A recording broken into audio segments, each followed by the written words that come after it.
is that earlier today, Santa Clarita Sheriff's deputies were chasing, we believe, the same RV with two toddlers or children on board. That was not confirmed, but some information came to us. And then they believe now there's a possibility that the suspect has one toddler or a child. We don't have any information on the age at this point in time, but I'm certain that they are speaking with the mother.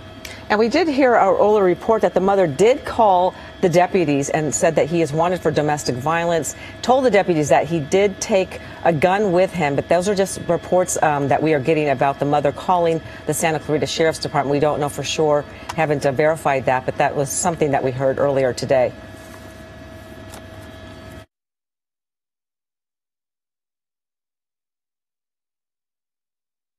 This is Eyewitness News with live breaking news.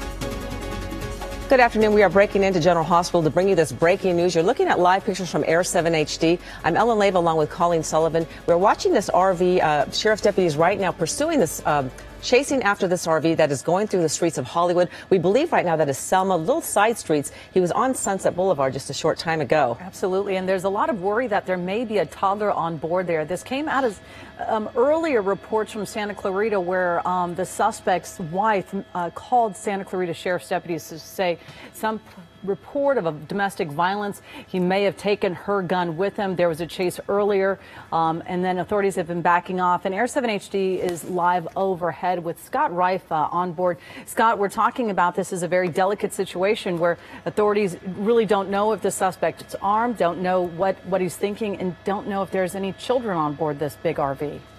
Yeah, it certainly is challenging. There's no doubt about that. We're on Highland northbound, headed up towards the 101 freeway, really right in the heart of downtown Hollywood. If there's any good news at this point following this pursuit, we haven't seen the suspect make some erratic turns. We haven't seen him hit any other vehicles or travel at a high rate of speed. And certainly with the weight of an RV like that, you get so concerned if it would travel at a high rate of speed, it can get out of control so quickly, and then it could endanger people on the streets here in Hollywood. But for the most part, you see an LAPD patrol car right behind. There are two helicopters overhead, LAPD and LA County Sheriff's deputies. And if they do believe there's a toddler on board, I mean, they probably know that information. It's not given to us quite yet, but we're starting to hear some remnants of that. That may be the possibility. I don't believe they're going to back off of this one. Now, we understand the same RV was involved in a pursuit in Santa Clarita, as you mentioned earlier today, and they backed off. Exactly why they did that, it's hard to say. You know, the supervisor at the time may have felt that that was the best course of action. At this point in time, they were on Highland northbound, headed towards the 101 freeway, and we can only hope that the suspect, gives himself up peacefully, that no one gets hurt. We always hope that that's how these things end, and we hope that he does not start to travel at a high rate of speed and start to endanger people, because it can be really difficult to control a vehicle like that once you start traveling at too high a rate. Right, the safety of that child is of utmost importance. We are beginning Eyewitness News at 3 o'clock a little bit early today to bring you this breaking news that you're watching. Hopefully this man is, keeping his child safe, if indeed there is a toddler on that, which is a scary part. It's just very scary, and you just hope that you hope that the toddler isn't on board. Mm-hmm. But again, you never know the state of the suspect's mind. But Ellen, we're getting a tweet from the LAPD Wilshire district. Be advised, officers are pursuing an RV on Wilshire area, mostly in the center area of the division. Now pay attention at intersections, don't get T-boned. And this is from Lieutenant Kevin Bronner. And again, this does remind everyone, when you are driving on the freeway or any of the surfaces, when you see that right now this is taking place in the Cahuenga Pass, but when you see any sort of pursuit happening, even though this isn't a high-speed one, get out of the way. Exactly, because you never know the state of mind of this individual. And I don't know how heavy these RVs are, but fortunately he's not traveling at a high rate of speed yet, and hopefully it'll stay that way. Yeah, and you see on SkyMap 7 right there, he's going about 49 miles an hour right there on the freeway. We do have Scott Reif up above monitoring this as well. Now, Scott, maybe oh, no, I see it right on the bottom. I was saying maybe authorities are sort of pulling back on this and just trying to track it from more of a safe distance. Yeah, we're not seeing that at this point. We're on the 101 freeway northbound in the Coinga Pass, coming up on Universal Center Drive. That's going to be the next overcrossing that you will see here. The RV doing, you can tell with SkyMap 7, the real-time speed tracking, about 52 miles an hour. And there doesn't seem to be a lot of traffic in the wake of this vehicle, traveling northbound, a little congestion up around Lancashire and then again around the Hollywood Freeway. But at this point in time, I don't think LAPD officers are going to get too tight on him and try and push him into a mode to travel faster, but it doesn't look like their posture right now is to back off or go into surveillance mode quite yet either. So I don't think they're going to let this suspect go. And if they do have confirmation that there's a toddler on board, boy, that really makes it challenging for the strategy to try and get this to come to an end. It certainly does, because, you know, that kid is the one that we're all concerned about. And earlier there were reports that there were 2 children on board, but now they believe only 1 toddler, Colleen. Yeah, it is so scary. And you wonder when, Scott, if CHP is obviously monitoring the situation as well, when they may get involved in this pursuit. As we know, we've seen them many times. The CHP has a much different training strategy on getting vehicles to pull over on the highway. Yeah, well, CHP will be on this as well. They'll assist until it stays on the freeway for a while, and then they'll probably take over, especially if it continues too far to the north. But there's a really good shot of the suspect. We can tell now for certain it appears to be a man. We're not traveling at too high a rate of speed, but, you know, it becomes challenging because you can't put out a spike strip, because if you do that, the vehicle would probably turn over. You can't do a pit maneuver because the vehicle is just too heavy, and it's just going to be challenging. So CHP will be assisting. They're calling ahead. They know exactly where this vehicle is headed at this point in time. It wouldn't surprise me, just what we've seen in the past historically, if the suspect goes to an area he's familiar with and might head back up into Santa Clarita. I mean, it's pure speculation, but that's happened in a lot of pursuits that we've covered in the past. But if there's any good news, there we go. They got the real-time speed tracking on SkyMap 7, and we're looking at about 54 miles an hour. We're not seeing the vehicle swerve in and out of traffic.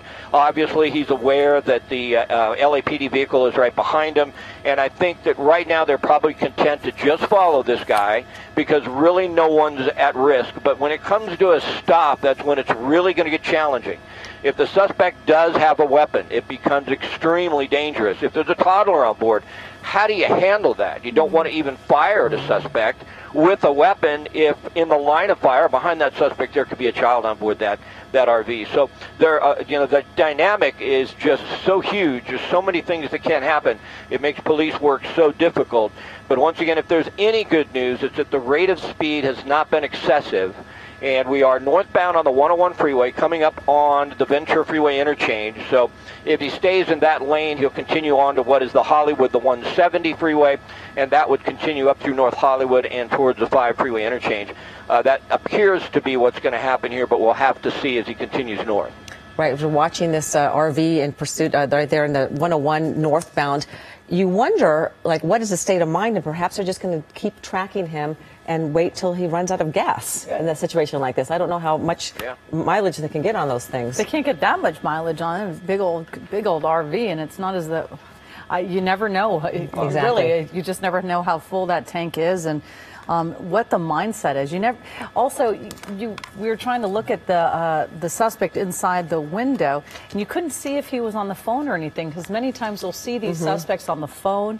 And kind of frantic or flailing around. He looks quite calm in the driver's seat. So, and if these earlier reports are correct, the mother apparently calling the deputies to say that he had a gun and that he's wanted for domestic violence. We don't know if that is true or not, but also another report said that he is wanted for a parolee. He is a parolee at large. And those are a couple of the notes we had earlier, and saying also that toddler is on board that RV with him. Yeah, no word exactly what crime he may have committed in the past to make him a parolee at large, but right now, obviously it must have been a very frightening moment for a mother to call authorities to say that your husband, there's some sort of domestic violence, and then for him to take a gun. If this truly happened, this is according to, you know, just some of our research on what's happened, and if he has your child inside that van, you just want to make sure that you know, he stays calm and stays clear-minded. And Scott, do we know, is he headed toward the 170 freeway? Does it look like he might be Well, he's on the 170 now. I think he'll be coming up on Victory Boulevard here in a moment. So we are in North Hollywood, just crossing Oxnard. You can see on the bottom of your screen there on SkyMap 7. So what a useful tool that is. We're trying to get in front of the RV a little bit and get a little better look at the suspect. But you're right. I mean, he appears to be fairly calm. A lot of times we'll see a lot of action or a lot of movement inside, and we are not seeing that at this point in time with the suspect. He appears to be calm. Maybe making a phone call. Looks like he just got on his cell phone there. We do understand now that CHP is in the process of taking over this pursuit. Now that it's on the freeway, they will be better prepared to handle this. If the suspect gets off and gets onto the surface streets, they'll probably move that over into another authority that has more units on the surface streets and has more familiarity with that particular area that the suspect would get off if he does. But 65 miles an hour now, a little higher rate of speed. That's pretty high for a vehicle that weighs this much. And I can see what you can't see up ahead, probably in about another 2 miles or so, right at the 175 split. There's going to be some congestion, but it's not completely stopped. A lot of times it gets a little sketchy when you come to an area with a suspect like this and the freeway's completely shut down due to traffic, and then the officers are right behind. It just makes it so difficult not knowing what the suspect may do. But I don't see that in the short term here on the 170 north onto the 5 north. But right now we're on the 170 northbound in North Hollywood, and I think we're going to come up here on Sherman Way in just a moment. Hand side, you're looking at earlier footage of when he was on those little side streets like Selma near Hollywood Boulevard, Sunset Boulevard. It looks like a little bit of a safer situation on a freeway. It would appear that it's a safer situation. He came so close to sideswiping several cars when he was on those surface streets in Hollywood. Right there is really kind of tight when that person didn't see where he was coming. But again, you hope that they get stuck in traffic and they just get out and surrender. But that's the ideal situation, and you actually never know what they're going to do, and they all seem to end a little differently. And as a father, you wonder if he's telling his kid that everything's all right, trying to stay calm so the kid doesn't panic, and who knows what is going on inside that RV, but all we can do is pray is that the kid is okay. What we could really pray is if there's no child on board at all, because I wish we could get clarification on this, but at some point we'll find out, I'm sure, soon enough to find out who exactly is on board and if this person is in fact armed. And now you're saying, Scott, this is about where that traffic is going to be coming, getting a little bit heavier. It has been really light all today. Yes, it's unusual. Yeah, you're right. The traffic conditions have been pretty light. There's a little bit of a slowdown coming up here probably in the next half a mile. So right where the 170 north really ends and it turns into the 5 northbound. If you continue, we were able to peek in pretty tight. We didn't see any child or anyone in the right front seat. Now that doesn't tell us a lot because it's a big vehicle, and who knows if there's a child, if they could be in the back. But certainly we didn't see anyone in the passenger side of the RV. And what's going to happen here in a moment, actually the freeway will almost come to a stop. It doesn't completely stop, and that will give us a real good idea, a little bit at least, the mindset of the suspect, if he's willing to try and swerve in and out of the vehicles, if he's willing to hit one of the vehicles. If you were with us earlier today, we had a pursuit, I think started in Santa Ana, ended in Bellflower, of a stolen vehicle, and that suspect ran into several other cars trying to get away until they did the pit maneuver. They can't do the pit maneuver, especially in an area like this or with a vehicle like this, just because it's so heavy. The center of gravity is so high, it could easily flip over, and certainly they don't want anyone to get hurt. So I think with what we're seeing right now at these speeds and without the suspect driving too erratically, they're probably just content to follow. Right, I guess that's the safest bet right now, not knowing his state of mind and what he's capable of. But now I see what you're talking about, Scott. That traffic is picking up a little bit there. And these RVs are not exactly easy to drive. So you wonder, hopefully he's staying at that lower rate of speed. Yeah, and it'll get challenging here in a moment because I believe even that far left lane, which is a carpool lane, and I think the carpool lane ends, if I'm not mistaken, traveling on the 5 northbound. I think, well, maybe it's hard for me to see out the window. Maybe the carpool lane is going to be okay for a moment. You see in the top of your screen that transition was slow. But then coming out of the carpool lane, once we get on the 170 freeway or the 5, we're on the 5 northbound now, just making the transition. And I didn't see the carpool transition from further south. So it looks like he's going to be fine through here. And even on the 5 north until about the 118, and then we start to see some heavy traffic there. So we're not going to see that moment of pause, if you will, where it comes to a stop, and then we really get an idea what the suspect may do for about a couple miles. And then at that point at the 118, traffic does start to really snarl up. Well, maybe you're right, Scott, about him heading back to Santa Clarita. You know, you said that it sort of began there. You know, you said sometimes they circle back into a place that they know. Maybe he is headed back to Santa Clarita, if that's the case. It's possible. You know, it's pure speculation, but it covered a lot of the pursuits over the years, and many times the suspect will head back to an area that they're familiar with. And then you start talking about domestic violence. Maybe, I mean, pure speculation here, but if the suspect does have the child on board, maybe he thought he was going to get away with the child and take off, and then when he was spotted and picked up in this pursuit, he realizes he's not going to get away. I can't believe anyone would be that foolish to think they're going to, you know, be able to elude police in an RV. And maybe at this point he's just headed back to an area that he's familiar with. It's certainly at this point in time that he's headed that direction. And whether or not it'll actually go into Santa Clarita and go onto the surface streets where we had a pursuit earlier this morning, it's hard to tell. But certainly we will follow it, and we will find out. I can see ahead, and I think for the most part it's smooth sailing at these types of speeds, around 60 miles an hour, a little faster than the flow in the carpool lane, all the way up until we get actually closer to the 210, and then things will really start to slow down. But overall today, traffic has been fairly light. So at this point in time, as far as the safety of the motorist on the freeways, that's kind of good. I think it's better that they can actually travel in the carpool lane without having to swerve in and out or hit heavy traffic at this point. It might just be better overall. And, you know, hopefully they're talking with him. Maybe they got that cell phone number from the wife. Police are able to speak with him, try and talk him out of this thing peacefully, let him know that there is no way this could end. That was very close there to that vehicle. You saw that. But this needs to end. If they can get into his head, they can talk to him. Maybe they can talk him into a situation where he gives himself up without incident and no one's hurt. Oh, that would be the best. That would be the best all-around situation. But again, we never know what is going on in their mind and how desperate they are to get away, and what events transpired this morning to start this whole sort of very scary situation to happen for a family. Exactly. Yeah, I had someone else talking to me, Colleen, so I missed the actual question. They were giving me some information that Sheriff SWAT is the last vehicle. We won't go that far off the pursuit, and they have a hostage negotiator on board, so they do have someone in the pursuit at this point in time. We understand Sheriff SWAT that can really try and reason with this individual if they can get him on the phone.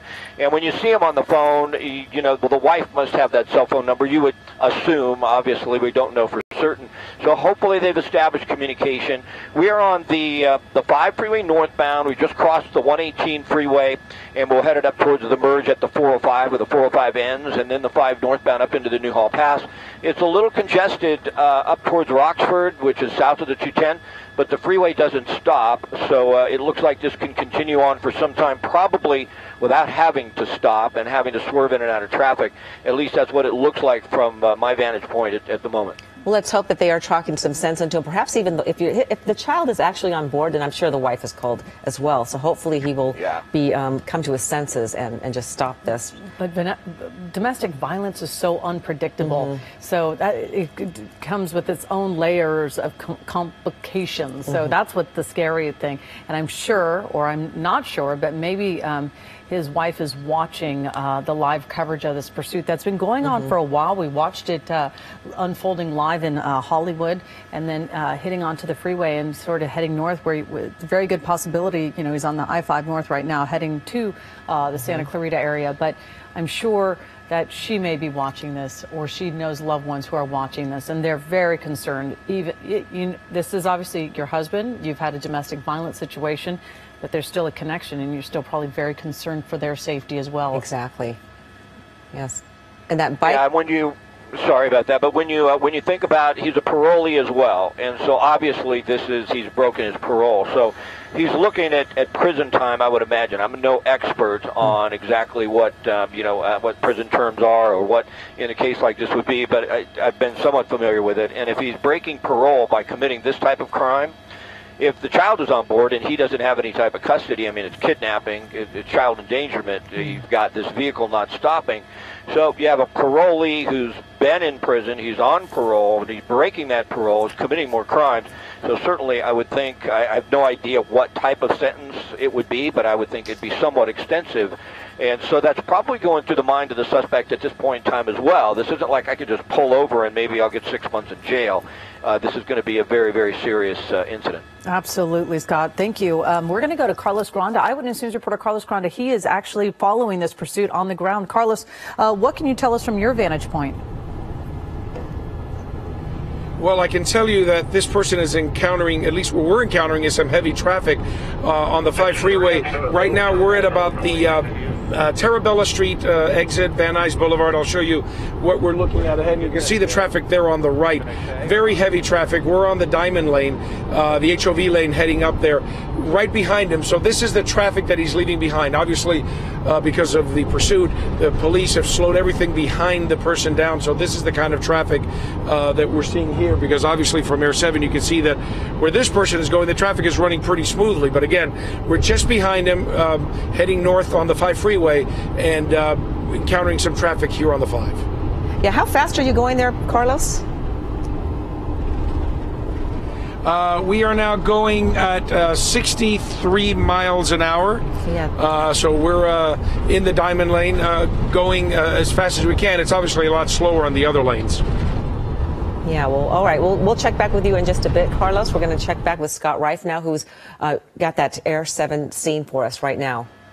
Yeah, and you know, there's no absolutes a lot of times when we cover these, so you have to bear with us. But we have some disturbing information, and that is we believe that at this point in time, that the police believe, CHP and the Sheriff's Department and the LAPD that are all basically on this. CHP is the lead agency at this point in time on the freeway, but they believe the suspect is armed, and they believe that both children may be on board the RV. So, you know, it's tough because we really don't want to speculate too much, but we do believe that they're going with that scenario right now, and usually they know that kind of stuff, and so we are presuming a little bit here, but we've been hoping, you know, when we've been talking that that was not the case. I mean, frightening for the children, there's no doubt about that, and then the danger to them, and it's really it's scary. It really is, and I guess they'll have to treat this very, very cautiously, considering there might be 2 kids on that RV, in that RV right now.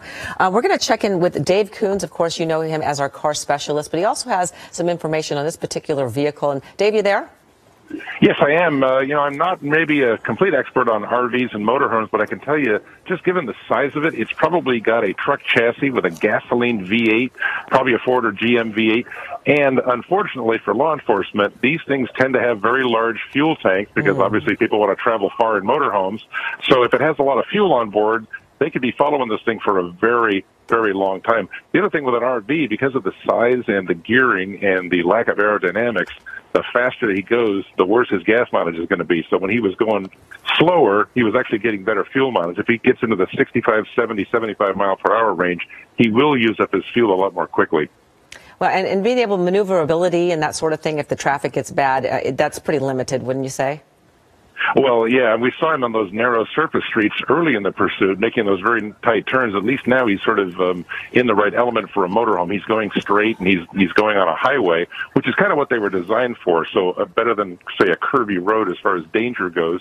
The other thing is, if you notice the rear wheels, you can kind of tell by looking at the outer wheel, those are dual rear wheels, as a lot of these RVs have. So if they try to do something eventually like a spike strip or other way to deflate the tires, remember, there's 2 tires on each side of the rear, as a lot of RVs have, so that could pose an additional challenge for officers. So it may not even be possible then to do a spike strip? I don't know. And I don't know that they do it on the freeways because I think it has to be a narrower road and they can't do it. But I know in incidents we've had with big trucks in the past, they have tried to put the tires out, but there's an inboard tire, the tire that you see, then there's an inboard tire on the rear because of the dual rear wheels. So that could just pose an extra challenge. Even if he just happens to suffer a blowout, he's got extra tires to carry the load in the rear. Yeah, Dave, and we're watching some video right now from earlier, about a half hour ago or 25 minutes ago in Hollywood, where we're watching this RV make some pretty tight turns and get very close to sideswiping several vehicles. But you can see this is one of those tighter spots where very lucky to avoid a collision right there. But this driver seems to be driving using the rules of the road, not driving erratically. But again, it's kind of interesting. We don't usually see RVs drive the speed limit in chases. So, like you're saying, this could go for a long time, depending on how much fuel's in this tank. Well, the other thing is it's kind of misleading. These are not maybe as top-heavy as you might think they are, because they are on a pretty stout truck chassis. And most of the construction of these, just to save weight, are lighter-weight materials. They actually use a lot of wood, fiberglass, things like that, aluminum. So the actual weight of the vehicle is fairly low. So you'd be surprised as far as if you've ever driven one of these in a windy condition or on any kind of a curvy road. They actually are more stable than you might think, because even though they look like a large vehicle, the weight is carried what we call a low center of gravity, much lower in the vehicle. So maybe not quite as top-heavy as you might think. I still wouldn't want to take a lot of turns quickly. And again, as we're looking at with those narrow streets, yeah, he probably had some real close calls. If you've ever driven a large vehicle or a motorhome, you know that you've got to be watching, and you've got a lot of vehicle around you compared to a regular passenger car. So it is a bit of a challenge. But again, now that he's out on the highway, on a nice wide interstate highway with wide lanes where trucks normally travel, he's actually got a lot of room. And very little traffic to add to his room. You know, he's pretty much got the open highway right now. Well, and as we saw earlier, you know, when he slowed down, he didn't seem to want to give up. He just kind of dealt with the traffic on the surface streets, and then when he got on the freeway initially in the Cahuenga Pass. So he's just kind of chugging along, and if we didn't know this was in a pursuit, we would just think this is some other RV going down the road. He doesn't seem to be going excessive speeds, and so he's just kind of tooling along. Obviously, a very dangerous situation, and is in pursuit, as we've been talking about. But the motorhome's not doing anything especially dangerously, or the driver's not doing any dangerous driving behavior. So it is actually, as long as he keeps going straight, going to be fairly stable and maybe less of a danger. Yeah, and we're watching him kind of open or close his window, and you can't see what we can't see from our vantage point, but we can't see if there's any child on board this RV. But it's interesting to see how calm he is driving this vehicle. I mean, Dave, you're talking about any quick turn, and this thing could probably flip over. Well, there's always that danger, or if he went down an off-ramp too fast. Remember, these things don't stop as well either. So if you got into a situation where he tried to exit the freeway, went down an off-ramp, there was traffic stopped, it could be a challenge getting this thing slowed down, too. I mean, they do have good, stout brakes, but they're only able to do so much. So that could be a danger to other vehicles if he can't get this thing stopped, if he's trying to get off the freeway and maybe get onto a surface street. Yeah, certainly. I was looking at that bicycle that is strapped to the back of that RV, and it looks like it has been pulling away from the RV, and I hope, you know, he might be in danger of losing that thing on the freeway. So probably best to stay very clear from this RV if you're driving near that area. You also have to wonder if it's a RV that's actually used for camping. It may have additional weight down below because if it has what we call the clear water and the gray water tanks. So we have the water storage, and then, of course, the gray water is from your toilet and your shower and everything else. That could be additional weight, and that could be an additional handling thing if they're off to the side, depending on how the thing is balanced. And again, we're watching video right now of earlier when he was in Hollywood. It was very surreal to see this giant RV, knowing he's in a pursuit type of mode, on Sunset Boulevard. You know, it was very, you wonder, like, what made him possess him to go into Hollywood, like the most heavily trafficked area. Yeah, in these tight streets. And again, this started earlier this morning, too. This was possibly, this was connected to an earlier call in Santa Clarita where the wife of this parolee at large now, we're calling him, called authorities to report some sort of domestic violence situation, and said that he may have taken her gun with him and may have taken one or two of their children. So it's very stressful. We still have Scott Reif in Air 7 HD. He's still watching and monitoring this from above. Scott, anything new on what you're seeing on how the authorities are pursuing this suspect? No, there's been no change there. We are up into the Santa Clarita area, so we know that earlier this morning this same RV was being pursued by, it was Santa Clarita Sheriff's deputies, and they let the vehicle go. Now it's taken over by CHP. We're northbound on the 5 at McBean Parkway. It'd be interesting to see if the suspect gets off of the 5 freeway in the Santa Clarita area. I can tell you we're getting a little light drizzle. That could complicate things. It can also tell you up ahead you can't see it in this shot, but I'm not too sure how much further north that we can continue on the 5 freeway past, say, Castaic because of the weather conditions. So we're just starting to get a light rain, and that complicates things if it gets. Wow. Well, yeah, you see our shot just froze up there, but Scott has a good point. You know, the unusual weather that we're having on this May 1st, as you head up toward the Grapevine, it gets a little bit more foggy and not as clear. And slick roads. Scott, are you seeing, when you were saying that some rain's falling, we lost a connection with you ever so briefly, but are you saying that you're seeing a little bit of precipitation in this area yet? Because we've had that little bit of drizzle and dew all morning long. Yeah, it's really prevalent right here. We are getting rain in the helicopter. We're 1,000 feet above the ground, but I think by the time we get up towards the 126 and the 5, and then up into Castaic, it's going to be a light rain, and it will make the road slippery. So that's going to be a big challenge. A challenge for us will be being able to continue and to have a signal once we get low level up along the 5 freeway up past Castaic. That could be challenging for us to hit a mountaintop. Sometimes it can be difficult if we can't fly high enough. So we'll see what happens. They have shut down a lot of the off-ramps when we see this vehicle go by. So they are making sure that they let as few people on the freeway as possible.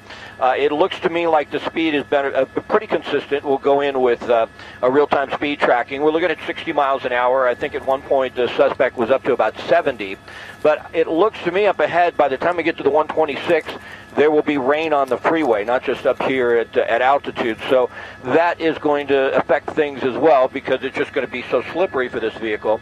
It'll just make another aspect, another challenge for officers. And we will be at the 126 here in a moment, so we're getting up to the north end of the Santa Clarita Valley at the moment. Yeah, and we're watching this. We're just watching this take place, Scott, where this RV, this driver, has sort of free reign on the highway, which is, as a lot of us who commute into work on the freeways, it's such a rare sight to see roads so empty. Especially at 3:15 in the afternoon. You're looking on the left-hand side, the Doppler, and we haven't seen green in a while, and we didn't expect this late storm to arrive on May 1st, but there it is. You see it there, and that's what we were talking about.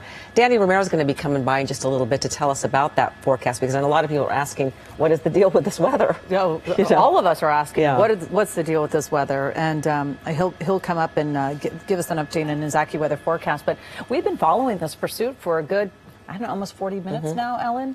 And this driver hasn't made any crazy, bold moves. Again, you never know if there is a child inside this RV, if they're restrained in like a car seat or, a seatbelt. Most of these RVs are outfitted with all creature comforts that you need. That's true. And we know that it's originated in Santa Clarita, and the call from the wife came from Santa Clarita. So maybe, just maybe, we could only hope that he's dropping those kids off if they are in the RV with him. But you can see there now the streets are definitely slick there. Oh, that makes it more. We're in some light rain now, and as it continues northbound, it's going to be a real challenge for us to stay on it because of the low clouds up ahead north of Castaic. Of course, the freeway starts to ascend there, and the cloud cover for us is pretty consistent, up around 2,000 to 2,500 feet. But this certainly we are getting a light rain. The freeway from here on up into the Castaic area is going to be wet and slippery. I think at this point, as we follow this, though, and we look at this, you see the windshield wipers just turned on. It gives you an idea that the rain is really starting to come down now. As we look at this, without the suspect driving erratically with the patrol cars behind, LAPD and LA County Sheriff's deputies have a helicopter overhead. They can they can be down on this, and we can't in a lot of situations because we have 500 feet that we keep from them. So if the ceiling's too low, they can keep the helicopter overhead. But I think at this point, they're pretty content to just let this individual drive this car at this rate of speed on this freeway until he runs out of gas or finally comes to his senses and decides to stop. We're not seeing him drive recklessly or endangering anyone. It looks like the speed is kicked up, though. If we go to our real-time speed tracking there, 62, 63 miles an hour. So a vehicle that big, you start pushing 70 miles an hour on slick roads, it's still very, very dangerous. Especially when the first rain, after a while, that oil on the roads is really slick at that first slight bit of rain. Because right now it is just kind of light, drizzly kind of rain. You can see on the left here the live Mega Doppler 7000 HD. What's actually happening here, and for better or for worse, this driver is driving into where the rain is coming. If he would have headed south, he would have kind of got ahead of that line of rain. But as he's doing right now, driving northbound on that 5 around Santa Clarita, what we're seeing right now, he's driving right into where the rain is kind of coming in from. So he's kind of going into more rain as opposed to driving south away from it all. So that, again, really makes more hazardous conditions, as we've already mentioned. In a motorhome especially, the handling is a lot tougher, as Dave Coons mentioned a little while ago, and Scott as well. And those roads, with that just first rain from a couple of days, that oil is being pulled up. Right. It makes it more slick. Any kind of move could make things a little bit hazardous here. So it certainly is a concern and a factor in this chase right now. Oh, go ahead. I'm sorry, Danny. Is the rain going to start coming down a little harder too? Yeah, that's or just is it. This We're just starting. The whole system is going to be kind of a scattered kind of event where you're going to see some pockets here. But he's driving into where a pocket of rain is right now. So that's going to be part of his drive as he continues northbound. And we can see it'll be light to moderate kind of rain. Nothing really heavy at times. Although, that said, the nature of the instability in the air around us, if we get into areas where there's a little more heating going on, then that instability adds the possibility of thunderstorms kicking in as well. And if he travels continuously on the 5 and gets a little bit higher elevation, what's he going to run into there? That same idea. As he gets higher up, again, now increasing chances of thunderstorm possibilities. And then as you get higher elevations, snow becomes a factor of around 6,000 feet when the colder air gets there as he gets higher up. So it kind of depends on where his route is taking him. But he's certainly not driving away from the bad weather. Okay. No kidding. We saw Eyewitness News reporter Carlos Granda. He's also following this pursuit, and we saw, I believe, a live image from his dashboard to show us right there show us the rain. And Danny, you're talking about it. It sort of looks like they're heading towards it because you see those ominous clouds. But you can see our live truck is making some good time though on those streets. And Carlos, are you still there? Can you join us? Let us know how are you navigating the roads right there? Do they feel like they're getting a little slicker? Do you see people slowing down for this RV? Any change in people's habits right now? Well, we're a few miles behind the actual pursuit. And yes, we're seeing all the rain on the windshields, but it's not that much on the ground yet, to be honest. It looks pretty dry on the ground. It's very light rain. It's almost misty quality to it. So people are still driving, regular speeds. I don't see really too many people slowing down. But we're going at about 63 miles an hour right now, still, and actually it's cleared up, as you can see where we are right now, which is right half a mile away from the 126. It's starting to rain a little heavier here. It just started as we were speaking. It just started to rain a little heavier, and yes, now it's starting to be pretty heavy rain here. But it's not much traffic, as you can see. It's pretty clear right now, at least ahead of us as we're getting closer, hopefully, to where this pursuit is taking place. Yeah, you're going to be seeing a lot of semis pretty soon. We noticed that the RV's been passing a lot of trucks further north you go. Yeah, and Ellen, when we just heard... we just saw them on the right lanes. Okay.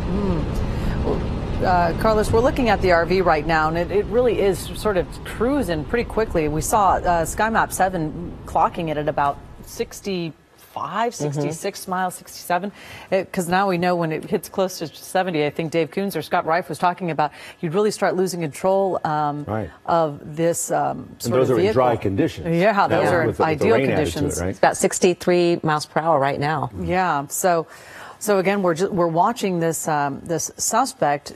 Hopefully, they're on the phone with negotiation teams trying to talk them out, calmly pull over, and just surrender.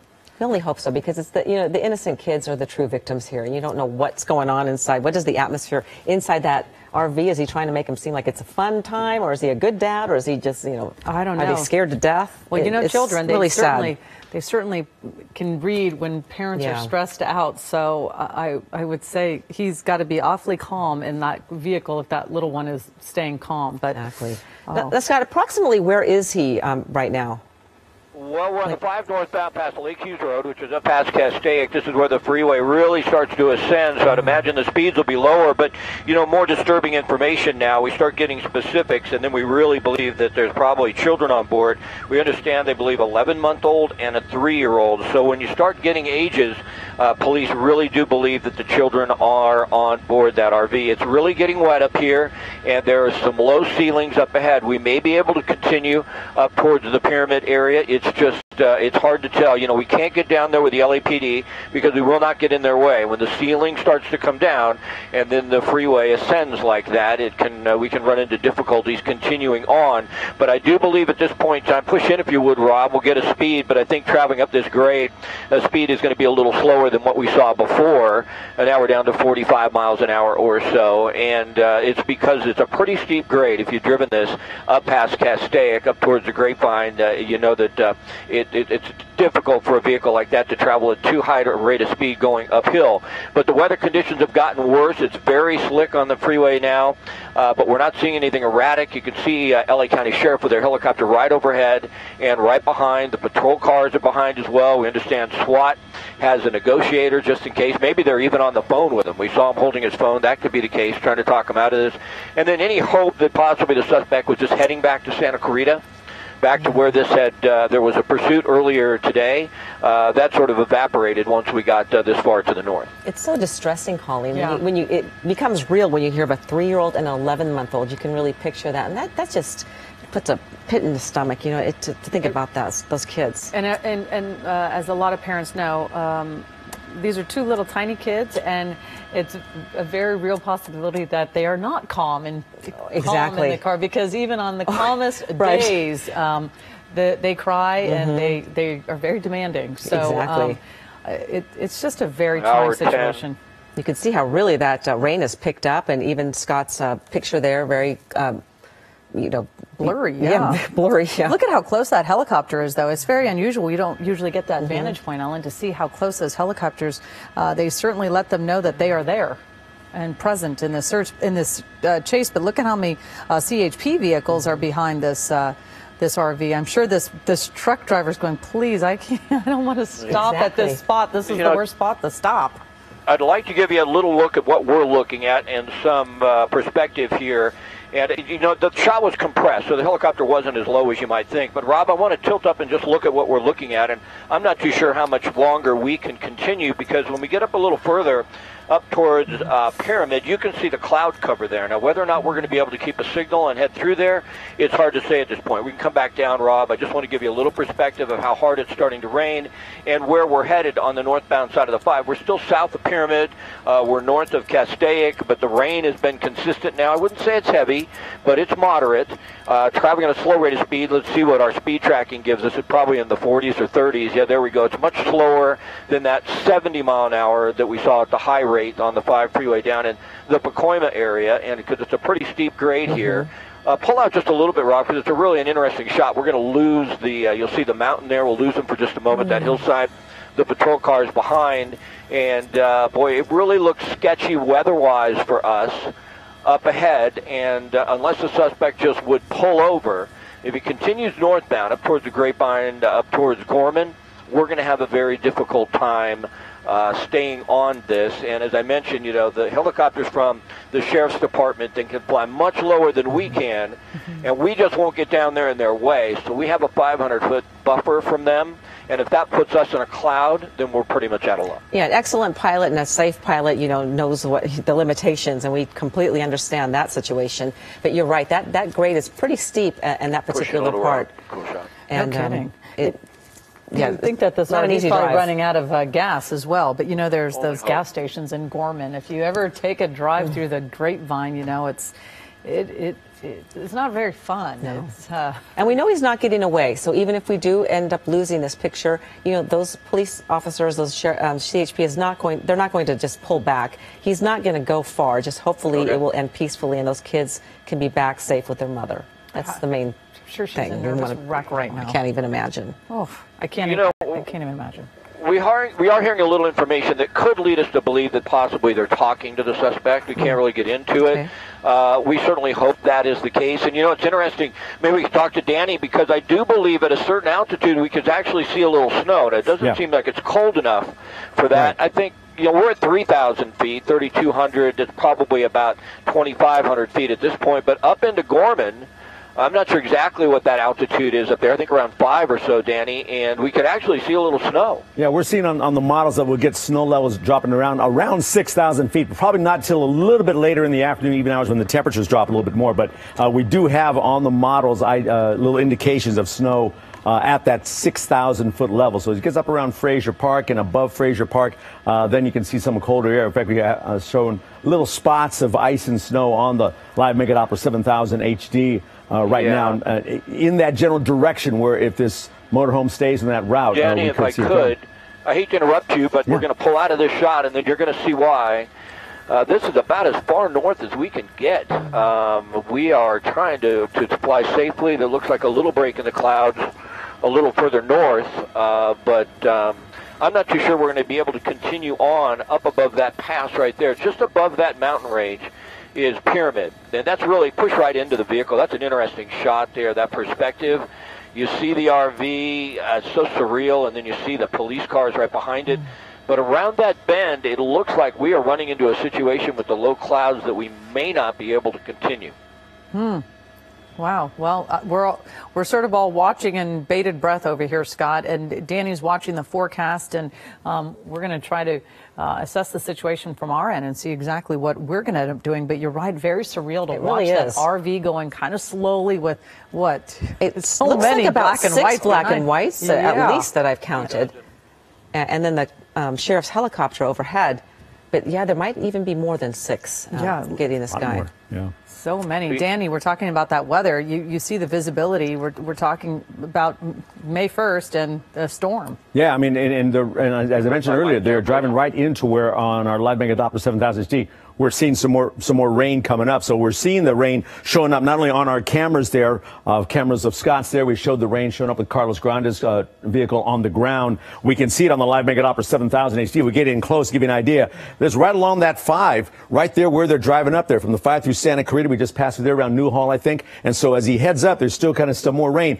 And as mentioned before, yeah, where's showing a little ice and snow popping up as they're heading up around the 5 towards Fraser Park. So there is some colder air in place ahead of this, so that's something to watch certainly for the next few hours as this drive continues on. And in other words, heading south, some clear skies. Heading north, as this vehicle is doing, it's driving right into where all this rain is happening right now. And so we're certainly going to watch that. Other areas of Southern California, we've got some ice and snow going on up around Wrightwood, Big Bear, Crestline. So those areas, 6,000 above, already getting some ice and snow from this precipitation. It's scattered. It's light in nature. So we're going to kind of keep an eye on that throughout the area. Here's some of our live cameras around Southern California showing just how cloudy things are. Anywhere we look, Malibu checking in right now at 58 degrees. So there's certainly some cold weather. Cloudy down around Anaheim, California Adventure. Folks out there enjoying the day. It's a kind of a cloudy, drizzly kind of day with more rain, actual rain to come later on. Downtown skies, cloudy, 61 degrees there. Here's how the models are setting up for this rain to move through the area by tonight, 11:30. Again, clouds everywhere. And then there's the showers kind of popping up here and there towards the Inland Empire, towards Orange County, more so by tonight, heading towards midnight. But then looking beyond that, there's still going to be rain moving through, again, scattered in areas. And there's still the possibility of thunderstorms. Enough cold air aloft. We get a little more heating going on in some areas. We could get some thunderstorms popping up as well. Continuing tomorrow into tomorrow morning, the morning drive, midday also we're seeing a scattered shower, but still pretty cloudy throughout the afternoon tomorrow. It finally starts to break late Wednesday, and by Thursday things really turn around. I'm going to show you that 7 day in a second, and it's going to be such a different weather pattern by the weekend from one of the cold, drizzly conditions we're seeing it right now. Here's what we're looking at for tonight, though. Under those cloudy skies, we're going to go 40s and 50s, again with those rain showers off and on.